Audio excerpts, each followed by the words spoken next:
എന്താ കുഞ്ഞാലി? അത് എനിക്കൊരു കാര്യം പറയാനുണ്ടായിരുന്നു. എന്താ കുഞ്ഞാലി? അത് പറഞ്ഞ തമ്പ്രാക്കളെന്നെ കൊന്നാലും വേണ്ടിയില്ല.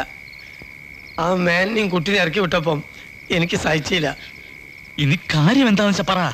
അതെ തമ്പ്രാനെ, അവരെന്റെ ചായപ്പീടിയലുണ്ട്. എനിക്ക് അവരെ വിടാൻ തോന്നിയില്ല. കുഞ്ഞാലി, നീ ആടാ തറവാട്ടി പറഞ്ഞവൻ. ചന്തപ്പ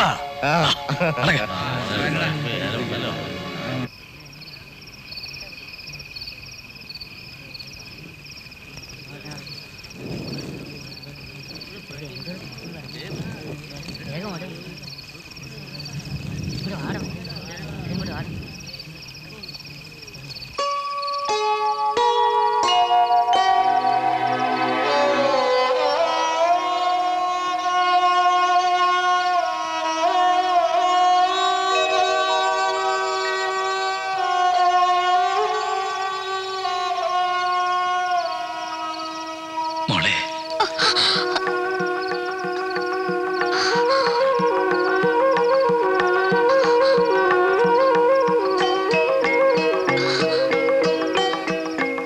ആ നേരത്ത് ഓരോന്ന് കേട്ടപ്പോ പെട്ടെന്നൊരു ക്ഷോഭത്തില് എന്തൊക്കെയോ പറഞ്ഞുപോയി.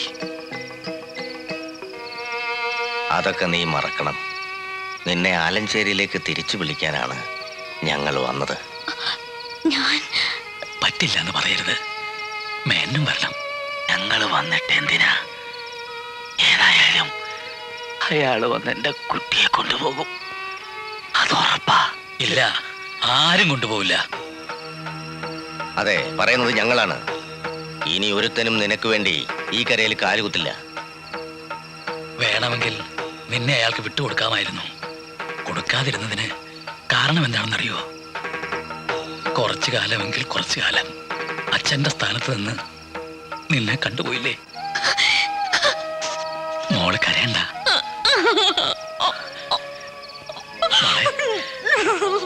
മോള് വാ.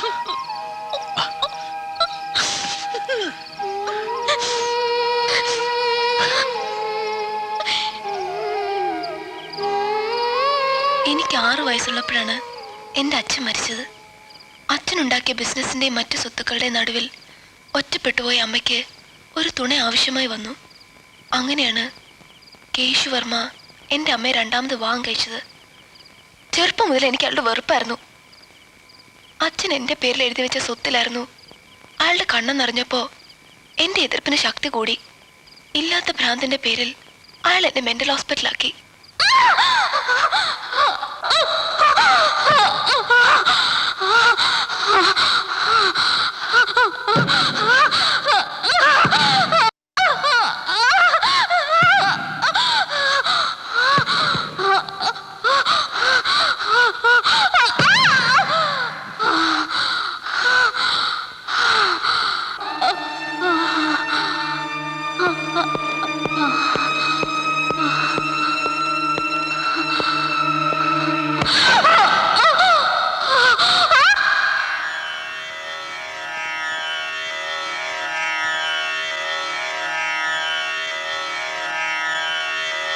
ഭ്രാന്തില്ലാതിരുന്ന എന്നെ എല്ലാവരും ഭ്രാന്തിയെന്ന് വിളിച്ചപ്പോൾ സ്നേഹത്തോടെ എന്നെ തഴുകി ഉറക്കാൻ ഒരാൾ വന്നു. ആലഞ്ചേരിയിലെ കെട്ടിലമ്മ. ഷോക്ക് ട്രീറ്റ്മെൻറ്റുകളും പീഡനങ്ങളും പേടിപ്പെടുത്തുന്ന ഭ്രാന്തൻ സ്വപ്നങ്ങളുമായി മെൻ്റൽ ഹോസ്പിറ്റലിൻ്റെ ചുവരുകൾക്കുള്ളിൽ കുടുങ്ങിപ്പോയി എനിക്ക് കെട്ടിലമ്മ ഒരുപാട് കഥകൾ പറഞ്ഞു തന്നു. ആലഞ്ചേരിക്കാരെ പറ്റി, ഒരു ഗ്രാമത്തെപ്പറ്റി മുഴുവൻ. അതിലൊന്നായിരുന്നു കാർത്തൂൻ്റെ കഥയും. ഇടയ്ക്കിടയ്ക്ക് കെട്ടിലമ്മ ആ കഥകൾ പറഞ്ഞു തരുമ്പോൾ ജീവിതത്തിൽ എല്ലാ പ്രതീക്ഷയും നഷ്ടപ്പെട്ട ഞാൻ തെറ്റാണെന്ന് അറിഞ്ഞുകൊണ്ട് തന്നെ ഒരു രക്ഷാകേന്ദ്രം കണ്ടെത്തുകയായിരുന്നു. ഒരിക്കലും കണ്ടിട്ടില്ലാത്ത തമ്പുരാനെ ഞാൻ അച്ഛനായി കണ്ടു. ആലഞ്ചേരിയിലെ ഇളമുറക്കാർ എൻ്റെ കളിക്കൂട്ടുകാരായി. ഈ ഗ്രാമത്തിലെ ഓരോ മനുഷ്യരും എനിക്ക് പ്രിയപ്പെട്ടവരായി. പേടികൊണ്ട് കെട്ടിലമ്മയെ കാണാൻ വരാതിരുന്ന തമ്പുരാക്കന്മാരുടെ പഴയ കഥയിലെ കാർത്തൂൻ്റെ മകളായി അങ്ങനെ ഞാൻ സ്വയം മാറാൻ തീരുമാനിച്ചു. എങ്ങനെയെങ്കിലും എനിക്ക് അവിടുന്ന് രക്ഷപ്പെട്ടാൽ മതിയെന്നായി. അപ്പോഴാണ് എനിക്ക് ഈ മുത്തശ്ശനെ കൂട്ടുകിട്ടുന്നത്. അത് വേറൊരു കടങ്കഥ. ഒരുപാട് സ്വത്തിന് നടുവിലാ ഞാൻ ജീവിച്ചത്. ബന്ധുക്കളും സ്നേഹിക്കാൻ ഒരുപാട് ആൾക്കാരും ഉണ്ടായപ്പോ ഞാനങ്ങ് മതിമറന്നുപോയി. പിന്നെ അറിഞ്ഞത് അവർക്കൊക്കെ വേണ്ടത് എന്നെ അല്ലായിരുന്നുവെന്ന്. എല്ലാത്തിനോടും വീട്ടിൽ നിന്ന് ഇറങ്ങാൻ പറഞ്ഞപ്പോ അവരെല്ലാം കൂടി പറഞ്ഞു എനിക്ക് ഭ്രാന്താണെന്ന്.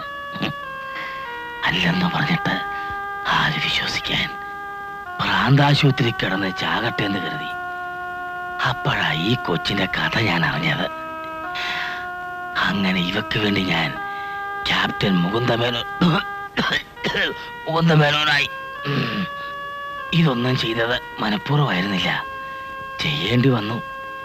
ഈ കുട്ടിക്ക് വേണ്ടി നിങ്ങളോട് ഞാൻ മാപ്പ് ചോദിക്കുന്നു. അയ്യോ, മാപ്പ് ചോദിക്കാൻ മാത്രം വലിയ തെറ്റൊന്നും അവള് ചെയ്തില്ലല്ലോ മേന്നെ. നിങ്ങളോട് ചെയ്തതൊന്നും മനഃപൂർവ്വമായിരുന്നില്ല. ആലഞ്ചേരിയില് ആറ്റുനൂറ്റിരുന്നൊരു പെൺതരി വന്നിട്ട് അവള് നഷ്ടപ്പെട്ടു എന്നറിഞ്ഞപ്പോ ഞങ്ങളുടെ മനസ്സ് പതറിപ്പോയി. മോളെ, ഇനിയെങ്കിലും നീ മനസ്സുകൊണ്ട് സന്തോഷിക്കുന്നത് ഞങ്ങൾക്ക് കാണണം. അത് ഞങ്ങളുടെ ഒക്കെ ആഗ്രഹ. പിന്നെ ആ വർമ്മയുടെ കാര്യം അയാൾ വരട്ടെ, ബാക്കിയൊക്കെ ഞങ്ങൾ ആലഞ്ചേരിക്കാർ തീരുമാനിക്കും.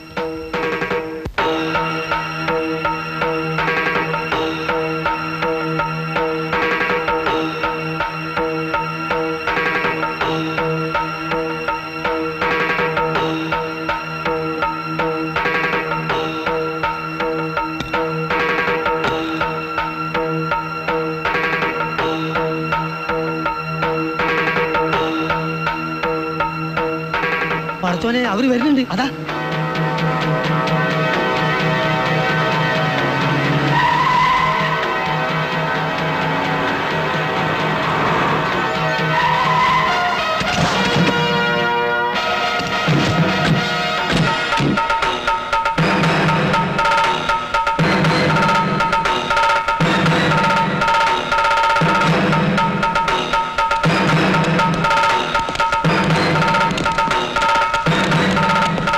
ഞാനിന്ന് വരുമെന്ന് പറഞ്ഞപ്പോ ഇത്രയും ഗംഭീരമായ സ്വീകരണമാണ് തമ്പ്രാക്കന്മാർ തരാൻ പോകുന്നെന്ന് സ്വപ്നത്തിൽ പോലും കരുതിയില്ല. ഇനി ഒരടി മുമ്പോട്ട് വെക്കരുത്.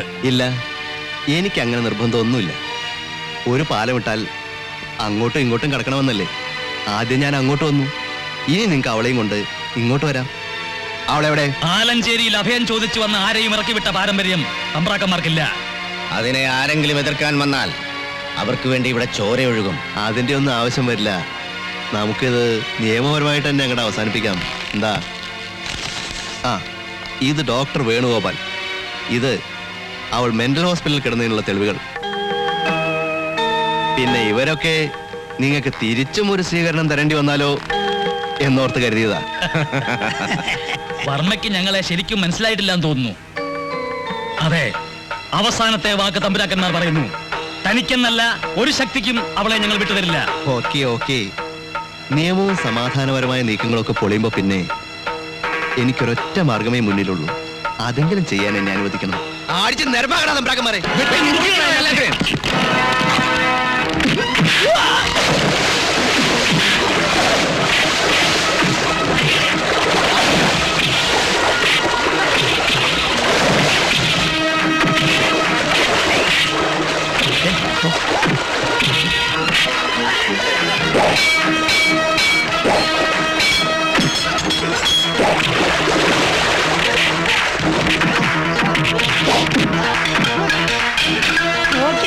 ചെല്ല് കുഞ്ഞായപ്പളെ, കുറച്ചും കൂടി സ്ട്രോങ് ആയിട്ട് മതി.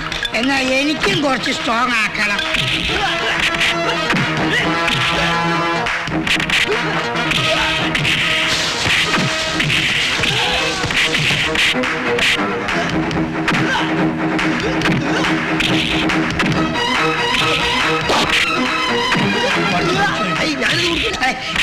കുടിച്ചാൽ അടിക്കുള്ള ധൈര്യം കിട്ടും.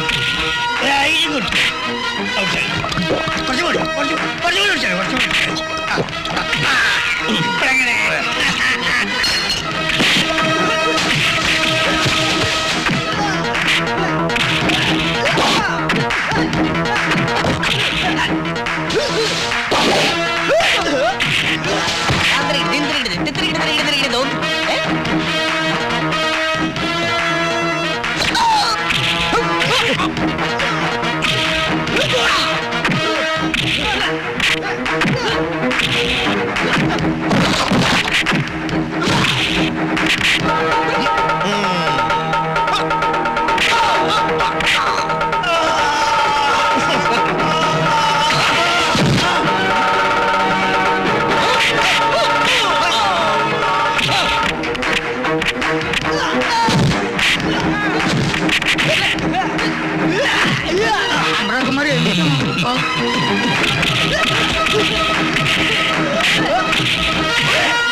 അവന്മാരാ സാറേ,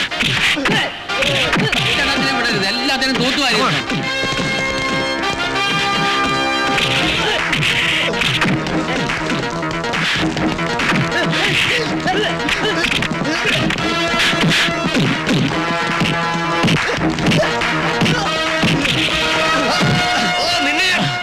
സാർ ഇവരെ അറസ്റ്റ് ചെയ്യണം സാർ. ഇവൻ എന്റെ മോളെ തടഞ്ഞു വെച്ചിരിക്കുകയാണ് സാർ. ഞങ്ങൾ ആരെയും തടഞ്ഞു വെച്ചിട്ടില്ല. തന്നെയുമല്ല, സത്യം മുഴുവൻ അറിയുമ്പോ സാറിന് മനസ്സിലാവും ആരാണ് കുറ്റവാളിയെന്ന്. എന്ത് സത്യമാണോ നിങ്ങൾക്ക് പറയാനുള്ളത്? അവളുടെ സ്വത്തിന് വേണ്ടി രണ്ടാനച്ഛനായ നിങ്ങൾ അവളെ ഭ്രാന്തിയായി മുദ്രകുത്തി ഭ്രാന്താശുപത്രിയിലാക്കിയ കഥ, അവളെ പീഡിപ്പിച്ച കഥ. ഇവന്മാര് പറയുന്ന കള്ളക്കഥകളൊന്നും കേട്ട് സാറ് വിശ്വസിക്കരുത്. ആ പെണ്ണിനെ പിടിച്ചു വെച്ചതിന് തമ്പ്രാക്കന്മാർക്ക് എന്ത് ന്യായ പറയാനുള്ളത്? എന്ത് ന്യായമാ പറയാനുള്ളതെന്ന് കേൾക്കണോ ചേക്കുട്ടിക്ക്? കേൾക്കണം. ഇവളെ തടഞ്ഞു വെക്കാൻ നിങ്ങൾക്ക് എന്ത് അവകാശമുള്ളത്? അവകാശം ഉണ്ടടോ. ജന്മം കൊണ്ടല്ലെങ്കിലും സ്നേഹം കൊടുത്തതിന്റെ പേരിൽ എന്റെ മകളായി കണ്ടതിന്റെ അവകാശം, ഇയാളുടെ മകന്റെ ഭാര്യയായതിന്റെ അവകാശം.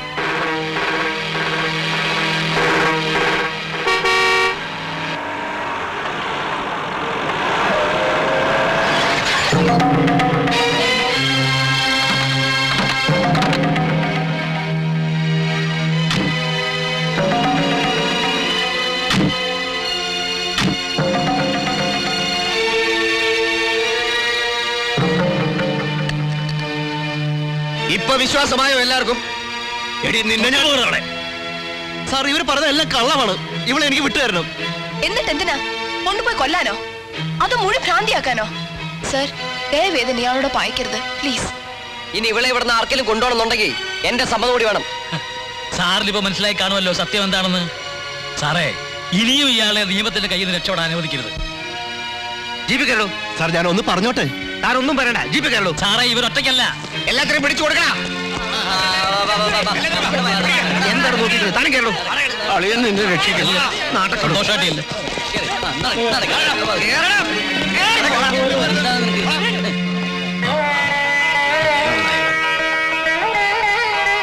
ആലഞ്ചേരിൽ ഇത്രയും കാലമായിട്ട് ഇങ്ങനൊരു വിവാഹം നടന്നിട്ടില്ല, നടത്തേണ്ടി വന്നിട്ടില്ല ഞങ്ങൾക്ക്. നാളെ ആലഞ്ചേരിലെ മുറ്റത്ത് ഒരു പന്തൽ വരും. അവിടെ നിറവറയും നിലവിളക്കും വെച്ച് വായ്ക്കുര വീട്ട് ഇവളെ സ്വീകരിക്കുവാൻ എല്ലാവരും ഒരുങ്ങി വരിക.